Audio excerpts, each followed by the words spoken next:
Life is chaos. There is so much to do, and especially when you run a smaller business, there is even more to do. And now you have to do marketing on top of that. You don't even know where to begin. You don't even know where to start. And there are so many ways that you are being pulled in all directions because there is so much that you could possibly do. Where do you even start? Where do you begin? And how do you reduce this crushing overwhelm? Your website.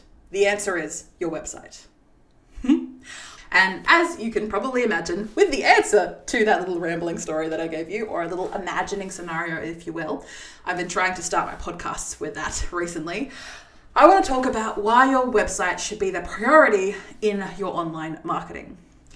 Now, of course, this for some people may seem like a very obvious point of difference if you have been, marketing yourself digitally or in the online space for any length of time. And I'm mainly focusing on the people who maybe are starting a side hustle or who are moving into growing their personal brand from not exactly from scratch, but from people who are moving into this space now with the control that you are the one to make the decisions and not a committee or a team that you may have worked for in your corporate life. Again, the reason I say that your website should be the priority in your social marketing is because your website is a place where you can control. You can control the narrative. You can control what is seen and what is not seen. You can showcase your values, your products, your servicing, and your offerings without any barriers. On desktop, on mobile, on tablet, on whatever device people are going to see your website on, you have full control over it. Compared to social media, compared to email lists, compared to any other form of getting yourself online, there are always barriers. Getting yourself on Yellow Pages, there are barriers. Getting yourself on to platforms like Reddit or Pinterest or, again, social media platforms, but anywhere else online that people can find you, comment sections, wherever they find more about your business, again, building that awareness and educating themselves about your solution is always filled with barriers, with things that are going to stop them and hopefully distract them to keep them on the platform they're on if it's social media, or just life is going to distract them from, say, reading an email that maybe they've signed up from you. So, the reason that I always preface a website, and for example, when I discuss with people about their marketing strategies, I work with people with coaching and mentoring, but I also work with people on larger marketing strategies to propel their business to achieve a goal. And of course, a lot of people say, Zoe, that's how it works. No, what I mean by that is, for example, a client that I worked with who is fairly successful in the fintech arena. She wanted to go up, I think, 3 levels within her company to a hefty and and a much larger, I should say, pay packet at the end of the day. We used multiple different tactics, and I think I've described this in a couple of other podcasts, so feel free to listen to this out if you heard the story before. But we very much focused on her personal brand website. A website that was able to showcase herself and the work and the accomplishments that she'd made within her field, within the work that she'd done. And every ad, every post, every podcast that we were getting her to guest on, again, these are the podcasts that the higher ups and the managers who were making these decisions actually listened to on a daily basis, and she kept appearing on all of them. Spooky. It wasn't spooky. We actually made that decision. But again, so that particular story, for those concurrent listeners who have heard that story before, we all linked them to her website. And we linked them to different landing pages within her website. Landing pages, as you can imagine, are pages where from either an ad or a post or some other place online, we lead them to a landing page which is able to convert them into leads. That's ultimately what a landing page is.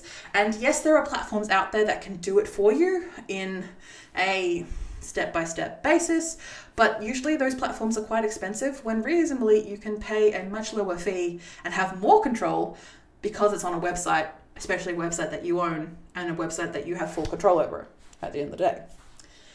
And when it comes to making these marketing decisions, because at the end of the day, we want people to convert to leads, to grow more awareness of our solutions and the trust that they have with us, and ultimately to buy from us. And hopefully, if we're lucky, to buy from us repeatedly, to love us, to rave about us, to talk about us with their friends and anyone who has the problem that they were once facing, to then promote us, to then get them as leads, to then start that cycle all over again. That is what marketing is ultimately there to do. And your website is your real estate. Your website is the place that you fully control, that you can fully control the narrative, and you can lead people down that path to eventually a lead. Now, of course, not everyone is, I want to stress that, not everyone who comes across your website is going to be the perfect fit for you. But your website can help you distinguish if that is the case for someone. Your website can appeal to certain demographics that you want to get on board because you know that they are willing to pay, that they are easy to work with, that they actively take on board what you say or what you do. They use the products religiously and are repeat buyers. Whatever mantras, whatever reasons you have for targeting your audiences, again, I'm sure you already have an inkling or even have a very clear breakdown. If you've ever worked with me, you will have a very clear breakdown of your customer avatar. Knowing this stuff ahead of time is very useful to, and then, like I said, impact on your website. And when it comes to priorities, underneath, when it comes to marketing priorities, the top priority obviously should be your client. Should be the who, the what, the where, researching as much as you can about them, what makes them tick, what they like, what they dislike, and how you can show up and be there for them to ultimately serve them and then get money from that, of course. But the second thing should be your website.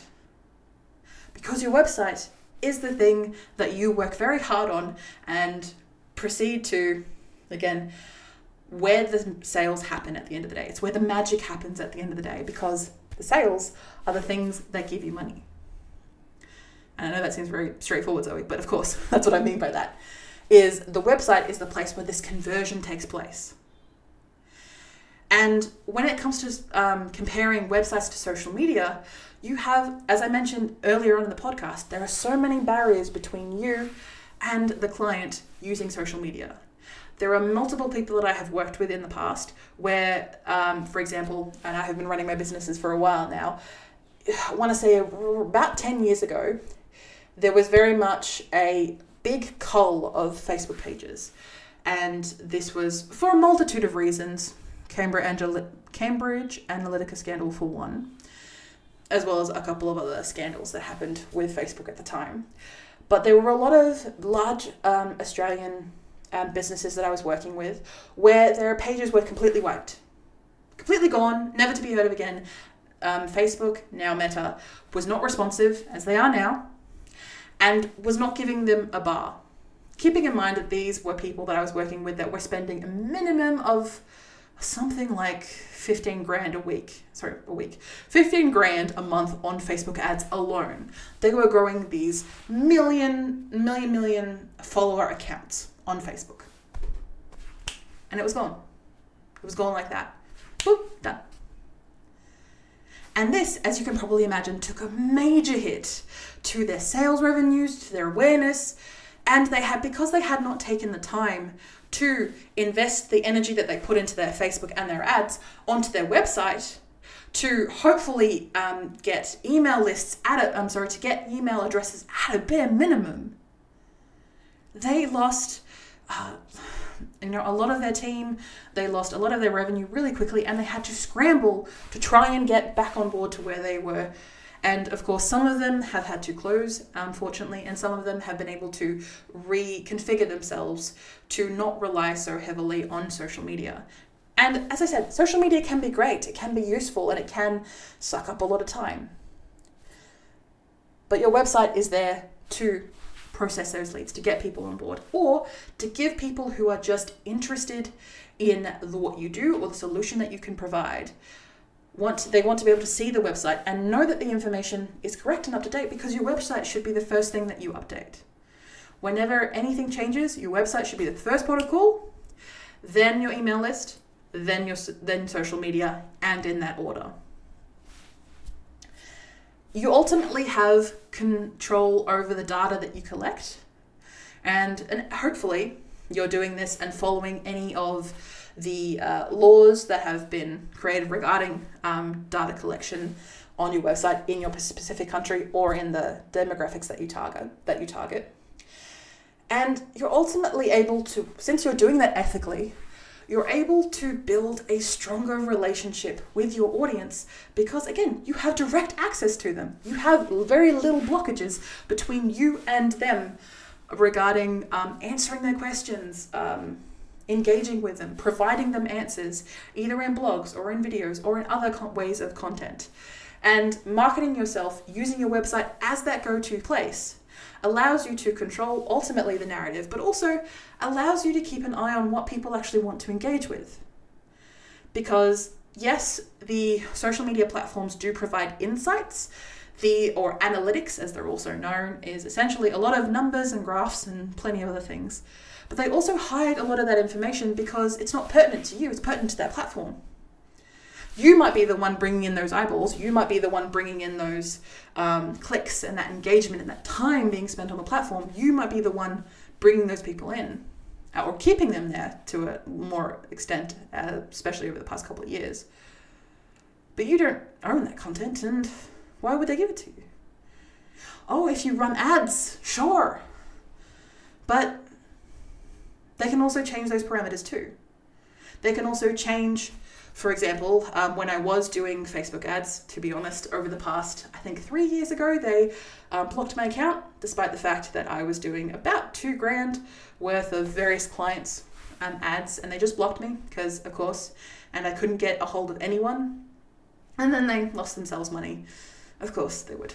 And the reason I bring up this annoying story for myself is that it's not that hard to do to be blocked and locked off by these platforms because, again, they provide the parameters. But one issue that we continually kept running into was we would set up these ad sets. So ad sets are essentially lists of information regarding the people that we want to target. And then this information can then inspire, hey, we want to list, these type of people. This is the audience that we want to attract. And we're able to have a better idea of the type of people that were able to give us their email address to buy a free book with and pay for shipping. Again, whatever the package we were offering at the time, we were able to do that via these ads. And they would change the ad set parameters, again, the information that we put into these ad sets, they would change them around. And they would take more money, but be serving our ads to people who did not want them or who were not interested. We got so many, I think one day, it happened at like 11 at night, and the next morning I came in to a list of complaints of people seeing this ad who just didn't understand it, bigots mainly, but people who were just not our demographic, not our target market. And then I went to the ad set and it had physically changed. I looked at the screenshots, the before and after, they had changed. No one on the team had changed it. I had not changed it. And it's because it's their Meta's platform, it is Reddit's platform, it's LinkedIn's platform, what have you. They're the ones who have the platform, therefore they're the ones that should get all the credit and energy and effort and time. Thank you for letting me rant a little bit about that particular story. But all in all, your website hosts all your content, all your blogs, every piece of information that you put out will have a web page associated with it. Every service that you offer will have a very detailed description and also very detailed outlines of how you go about providing your product or your service. What are shipping times like? When someone purchases something from you, or maybe if it's a bespoke piece, if you do specific bespoke products, what is that timeline like? What is that process like? Yes, you could do like an infographic that you put on, say, a social media post, but people are going to find that on your website because they're going to be looking for it on your website. And when it comes to the energy and time that you put into it, I have met so many people who have not updated their website in 6 months, a year, 2 years, and I am surprised because they're wondering why things aren't working out for them. When it comes to, again, specifically in the niche that I focus in on. And it's because the website needs to be updated. Honestly, I update my website, I'd say every day at a bare minimum. Not major changes every day, mind you. I'm not the Terminator. But I update my website every single day. Because I want to be able to provide a useful tool to my customers and my leads, and also people who do not know me. I want them to see the messages that I have on my website and feel comfortable in approaching me and my team about getting their marketing sorted, about connecting the dots to reduce overwhelm from themselves, to build their personal brand. That's what we're here for. And we do so via our website. Everything else trickles down underneath that because the website is what we fully control. Now, of course, there is a whole other kettle of fish of the search engines and platforms and all the shenanigery that they are doing, but that is a completely different podcast episode. I want to thank you so much for your time today in joining us on the Video Confidence Coachcast. I hope you have felt inspired, and if you have not touched your website in a while, do not stress. I am not blaming you, I'm not shaming you. There are so many things to do in and on your business. I very much come across that with myself regarding perfectionism, and a little bit of my focus just goes all which ways. But to be able to simplify and reduce the overwhelm, especially if you are a solo gal, if you're the only one in your business working on your business, then taking that time to prioritize and focus on the things that really matter most and really get those leads, get those people trusting you, and get that money, then put that focus there. Look forward to seeing you or hearing you on the next Video Confidence Coachcast. Make sure you check out our weekly live streams on Fridays from 10 a.m. to 11 a.m. Australian Eastern Standard Time. And I look forward to seeing you on the next one. Bye.